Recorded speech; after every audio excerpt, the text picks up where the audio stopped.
The offensive operations to take back territory from the Federation has been going well with your continued support, Sicario.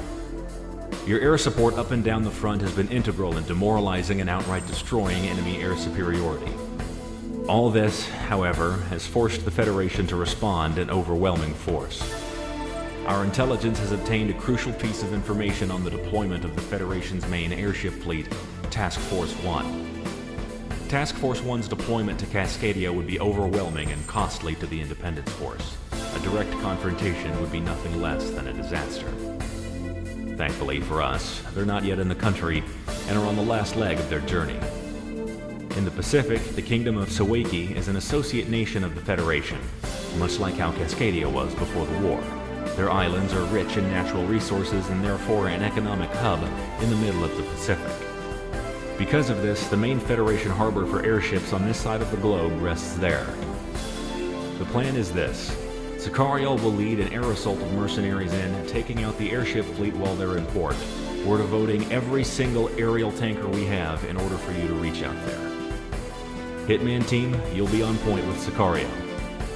The port and the surrounding area is entirely a militarized industrial sector, all meant for maintaining the airship fleet and, on a lesser note, the naval forces of the Federation. This is a target-rich environment, and we expect nothing less than total dismantling of the Federation's infrastructure and force deployment capability in the entire Pacific. We're unsure on how the Kingdom of Sawaki will respond, but be on the lookout for their local air force. Some nations in alliance with the Federation might not see it our way.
News outlets throughout the world have stated the obvious.